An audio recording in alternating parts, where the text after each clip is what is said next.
Prezados amigos do SEAC, Centro Espírita Allan Kardec. Estamos aqui, mais uma vez, para conversar com os companheiros sobre o Livro dos Espíritos, mas também compilando conhecimentos de algumas obras. Por isso, vamos entrar com um assunto cujo título é um pouco diferente do convencional. Por escolha nossa, talvez por intuição, escolhemos o tema reciprocidade reparatória, que nós vamos explicar aonde todos os indivíduos que reencarnam numa mesma família possuem um compromisso para que mutuamente promovam a reparação das faltas cometidas, gerando com isso uma reciprocidade. Espero que esse nosso estudo, essa forma de desenvolver o estudo, desperte a curiosidade de todos. Bom, dessa forma, nós vamos fazer uma abordagem um pouco mais elástica, usando um pouco da nossa imaginação, mas com base no estudo doutrinário. Nós acreditamos inicialmente, isso a gente observa em quase todas as casas espíritas, que as pessoas acreditam que elas retornam com as mesmas pessoas, nas mesmas famílias, para corrigir as faltas contraídas em um passado distante. Como se, de repente, a minha mãe, da atual encarnação, há 2 ou 3 encarnações atrás, ela tivesse sido minha mãe, minha irmã, ou até mesmo minha esposa. Nós temos uma fantasia de que a espiritualidade, ela nos favorece de tal forma que a gente retorna sempre com os mesmos espíritos comprometidos nos débitos anteriores. Estudando um pouco mais, a gente vai perceber que isso de fato se dá. Mas isso não é uma regra. Por quê? Porque cada pessoa evolui num ritmo diferente.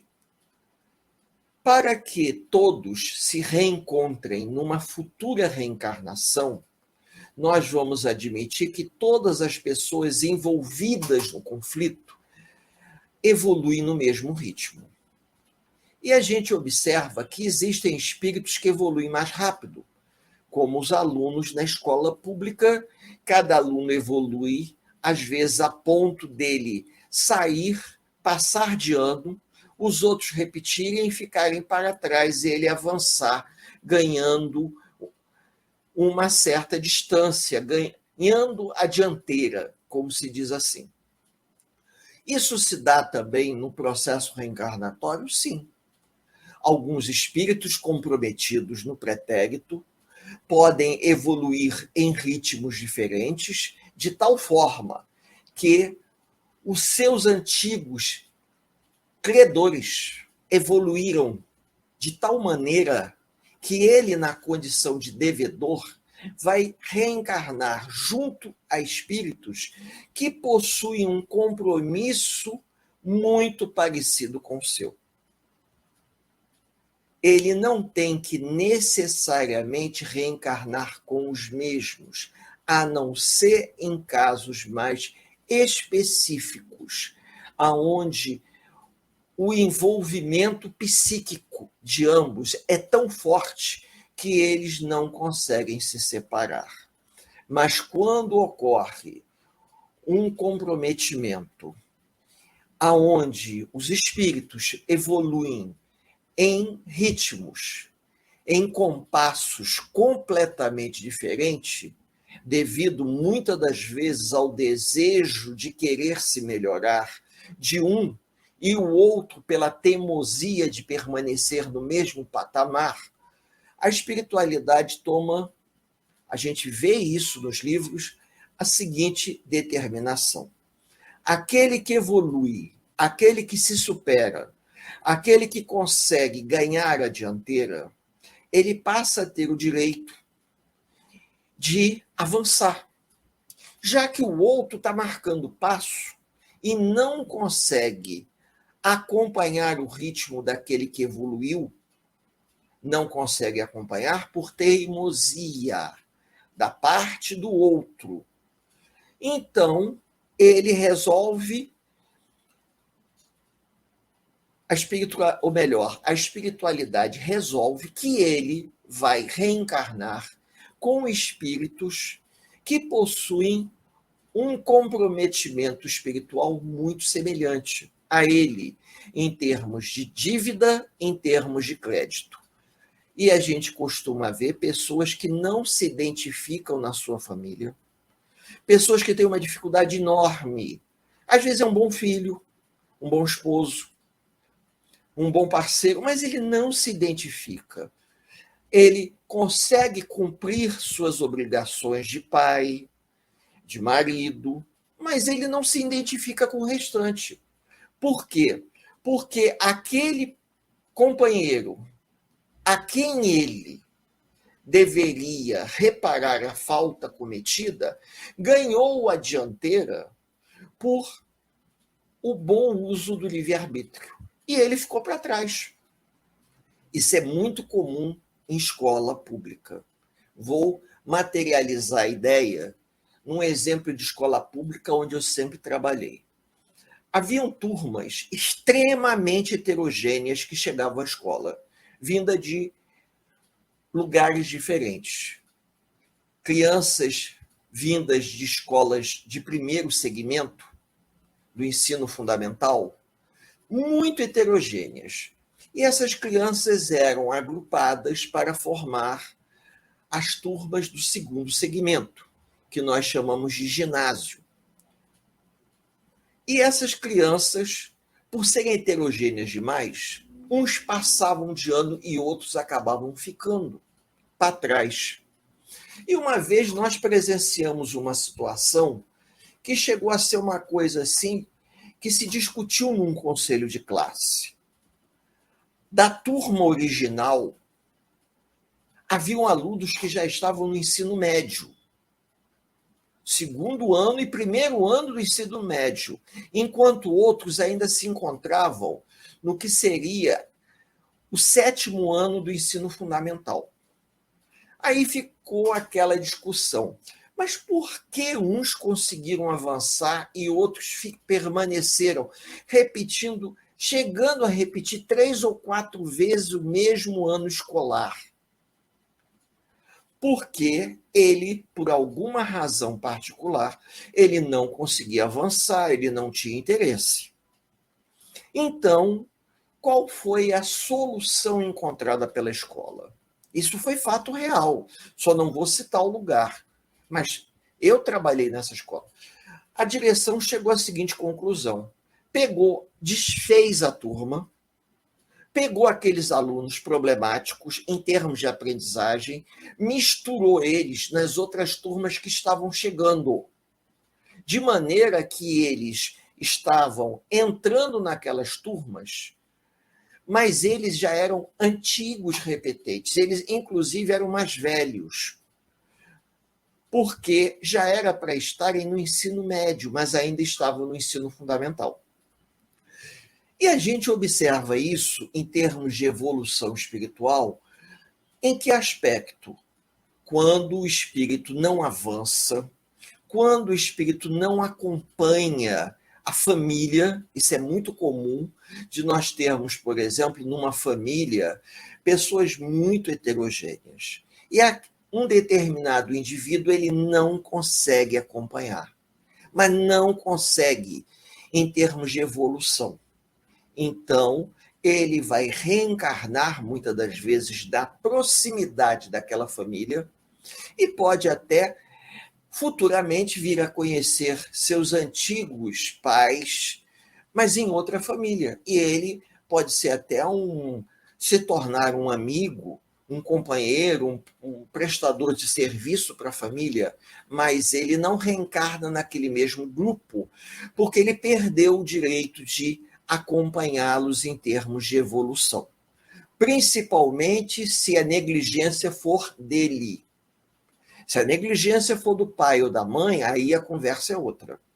Os pais não deram a devida educação ao filho, mas se por teimosia do filho, por teimosia da filha, não acompanhar a evolução do contexto familiar e a espiritualidade julgar por bem que ele não vai acompanhar o mesmo ritmo da evolução da família, ele vai reencarnar numa outra família, num outro nível, para que ele aprenda com aqueles que estão aprendendo aquilo que ele já deveria estar sabendo. Muito bem. E qual é o objetivo disso? Criar uma reciprocidade. Dentro dessa reciprocidade, você aprender com alguém que precisa aprender a mesma coisa que você. Antigamente, e ainda hoje, existe uma técnica de aprendizagem que no início só tinha em matemática, mas hoje tem em português, tem em inglês, que é chamada de Kumon.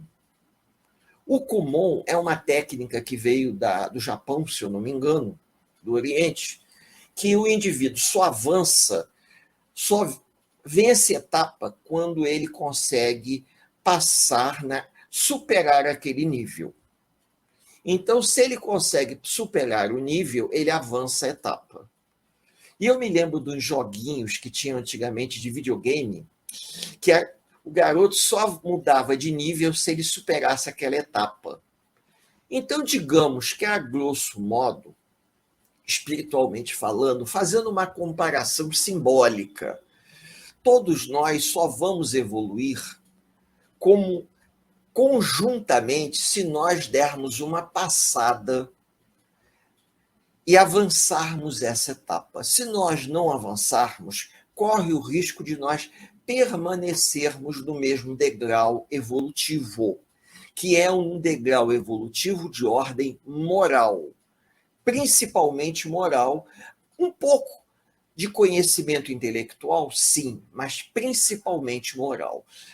Se nós não conseguirmos avançar, nós vamos reencarnar junto a espíritos que têm uma afinidade muito grande com a gente, uma simpatia muito grande, mas eles não são, como eu poderia dizer, originalmente, os nossos familiares, que lá atrás nós começamos a caminhada. Tanto é, quem conhece aquele livro Libertação, com a história da Alcione, Renúncia, né? É um livro de libertação, mas é um livro cujo título é Renúncia, aonde o espírito de Alcione, que percebe a grande dificuldade dos seus antigos familiares, entes queridos em avançar, pede uma prova dura.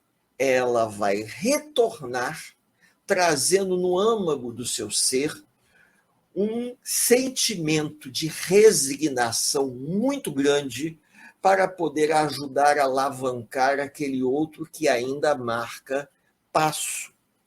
Quando nós nos unimos em prol do bem numa casa espírita e tentamos uns ajudar os outros, quando nós tentamos, numa escola pública, auxiliar aquele que tem dificuldades, nós estamos tentando auxiliar para que os espíritos possam crescer. E o que a gente encontra muitas das vezes, em se tratando de escola pública, é o espírito permanecendo num determinado degrau evolutivo e ele, por uma questão muito particular dele, que eu não saberia dizer qual é, ou comodismo, ou a falta de um esforço pessoal em superar os seus obstáculos, ele não deseja avançar. Por quê? A gente não sabe. Ele não precisa ser um excelente aluno em todas as matérias, mas ele tem que demonstrar aos professores que ele deseja evoluir. E às vezes os professores, eles percebem claramente que o aluno, ele tem capacidade, mas naquele momento, por alguma razão muito pessoal, o aluno não está conseguindo avançar. Hoje nós já temos métodos de avaliação que mostram isso. Indivíduos que têm uma certa dificuldade, uma certa resistência, não conseguem avançar. Mas isso não quer dizer que ele não seja um bom profissional. O que importa é que ele tenha um bom caráter, que ele seja um homem de bem, que ele seja uma pessoa voltada para a prática do amor ao próximo, que ele procure lutar para se superar e não se encostar nas facilidades que ele encontra no caminho, facilidades que nem sempre são muito lícitas. E a gente vê isso acontecendo. Então, quando nós paramos para pensar que eu ajudo o outro e o outro me ajuda, existe uma reciprocidade na vida, na família, no ambiente de trabalho. Só que, em determinados momentos, nós vamos encontrar pessoas, em especial, pessoas que são especiais na nossa vida, que vão nos dar a mão para que a gente dê uma passada mais significativa. Um professor na escola, um professor na faculdade, um companheiro na casa espírita, que vai nos dar a mão ou vai ser, digamos assim, um personagem muito representativo para nos puxar para frente. E nós também temos a tarefa, a missão de fazer o mesmo com outros, como estimuladores, incentivadores, principalmente nos grupos de estudo, os monitores dos grupos de estudo. Porque em determinado momento a gente não sabe quem está ensinando, quem está aprendendo. Porque existe uma troca constante. E nessa troca constante, eu diria que existe uma via de mão dupla. Você, ao mesmo tempo que estende a mão para ajudar, a mão que se estende para você também te ajuda. Essa via de mão dupla que gera uma troca, até mesmo uma simbiose, ela tem um peso de importância muito grande. Em que sentido, em que aspecto? Você aprende com o outro está te ensinando, mas você também está ensinando algo para o outro, na grande caminhada da vida. Principalmente quando nós somos receptivos à ajuda. Porque tem momentos que não é o simples fato da gente estar na casa espírita que nós vamos evoluir, não. A gente, às vezes, estamos dentro de uma casa espírita estagnados. Nós nos estagnamos porque não estamos sintonizados com as ofertas, com as oportunidades que a casa está nos oferecendo para crescer, para evoluir, para se modificar. Com isso, o outro está se dispondo, mas nós não estamos interagindo. E ninguém pode forçar ninguém a se modificar. A prova disso é que André Luiz, eu não estou usando um exemplo simples, quando André Luiz chegou em nosso lar, antes ele passou por uma região provacional, permaneceu lá quase 8 anos, até que ele viu Clarencio, e Clarencio levou André Luiz para nosso lar. Outros espíritos que também foram para nosso lar, talvez permaneceram menos tempo no umbral, Camilo Castelo Branco ficou 7 meses no umbral, quando foi recolhido ao Hospital Maria de Nazaré. Então, a gente observa que a cada um de acordo com suas obras. E que nós também temos que fazer o nosso papel. Nós temos que tentar, através do estudo, através da prática do amor ao próximo, através do trabalho assistencial, da boa vontade para com os necessitados, auxiliando as campanhas do quilo na casa espírita.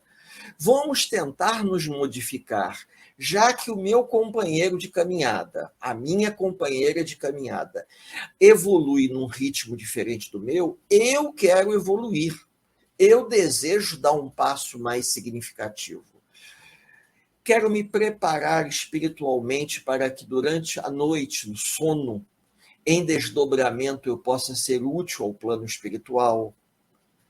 Quero, na casa espírita que eu frequento, participar das frentes de trabalho, ser um indivíduo acessível aos companheiros encarnados e aos companheiros desencarnados, para sempre poder estar ajudando, sempre poder estar servindo, sempre colaborar com um convite. Quando recebemos um convite de uma casa espírita para nos dispormos a fazer uma apresentação, estudo, sempre procuramos nos colocar à disposição dos amigos. Por quê? Porque a gente aprende quando a gente acha que está ensinando. E quando nós ensinamos, aprendemos. E quando nós aprendemos, nós ensinamos. É uma recíproca, que você não sabe até que ponto. Então, vamos ajudar para sermos ajudados. Agora, o ponto fundamental desse encontro, desse nosso bate-papo, é exatamente porque nós, ao reencarnarmos numa determinada família, a espiritualidade, quando nós estamos nos preparando para reencarnar, a espiritualidade nos apresenta um quadro reencarnatório. Um quadro ou um prontuário reencarnatório onde nós sabemos, pelo menos temos ideia, quem serão nossos pais e nossos irmãos. E dentro desse contexto, a gente sabe mais ou menos as dificuldades que nós vamos enfrentar. Quem lembra da história do Sigismundo? Eu acho que é Sigismundo, um nome assim, que André Luiz conta das suas primeiras obras, Os Mensageiros, se eu não me engano, ou Missionários da Luz. Ele conta essa história de um espírito que havia trabalhado muito em prol do bem. E esse espírito, ele se tornou merecedor de uma intercessão do plano espiritual para que ele pudesse retornar ao plano físico como filho do Adelino, se não me falha a memória, que era um antigo desafeto seu, porque numa encarnação passada, ele havia tirado a vida desse homem pelo amor dessa mulher, que viria a ser sua mãe. O casal se reencontrou no plano material, tiveram um filho e o Sigismundo viria como segundo filho. Mas acontece que a aversão que o pai tinha por ele era tão grande que quando ele se aproximava do casal, o pai não se sentia à vontade pela proximidade do seu antigo desafeto. E com isso, foi necessário a intercessão do plano espiritual para que o pai aceitasse aquele espírito como seu filho. E aí a gente imagina a dificuldade que esse jovem deve ter enfrentado quando ele nasceu e provavelmente ele sentia a grande aversão do pai inexplicável, porque o pai aceitou que ele viesse como seu filho, mas o pai não tinha discernimento suficiente do motivo pelo qual ele tinha aversão pelo próprio filho. Então, ambos tiveram que lutar muito para conseguirem corrigir a falha do passado. E essa luta é a reciprocidade reencarnatória do pai tentando aceitar o filho, cujo sentimento que ele tinha era de aversão, e o filho tentando aceitar o pai, que tinha por ele um sentimento de aversão que ele não sabia nem qual era, na condição de encarnado.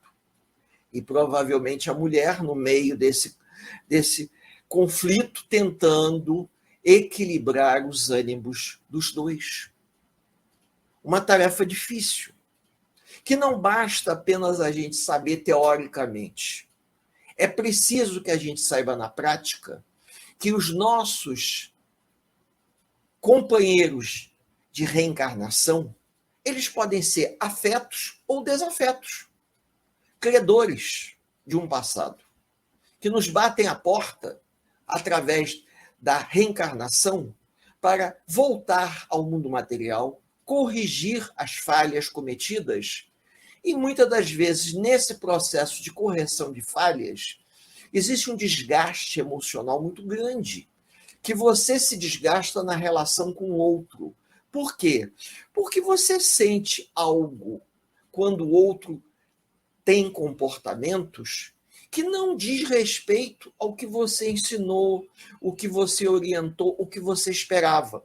A frustração no convívio com a companheira, na frustração do convívio com o filho, refletem muito o comprometimento espiritual que está sendo corrigido. E quando é que se dá a correção? Quando chega num determinado momento que aquele desconforto não lhe incomoda mais.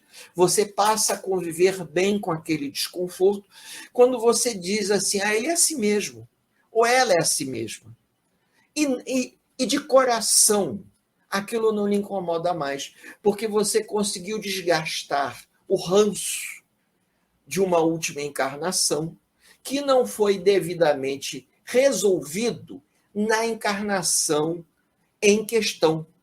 Porque se nós tivéssemos a oportunidade de pedir perdão ao outro da encarnação em que houve o conflito, e o outro nos perdoasse sinceramente e vice-versa, nós não arrastaríamos para a atual encarnação esse nódulo de mágoa, de ressentimento, como diz André Luiz no livro Estudando a Mediunidade. Nós trazemos do nosso inconsciente profundo lembranças que nós não sabemos qual é, mas lembranças provavelmente de algo que o outro fez ou que a gente, infelizmente, acabamos fazendo. E, dependendo da gravidade e dependendo da dificuldade de discernimento da nossa parte, a coisa pode ter uma proporção imensa ou pode não ter proporção quase nenhuma. E se nós ainda estamos estudando, e se nós ainda estamos trocando ideia, fica mais fácil, porque pelo menos filosoficamente falando, a gente sabe. A gente sabe que toda vez que nosso filho tem um determinado comportamento que a gente não gosta e alguma coisa nos incomoda, pode ser que o responsável seja a gente, ou nossa filha, ou nossa esposa. E com isso, como que nós vamos resolver? Pedindo a Deus que nos dê a compreensão, o equilíbrio para lidar com a dificuldade. Tudo é uma questão de tempo. Com o passar do tempo, as coisas vão se equilibrando.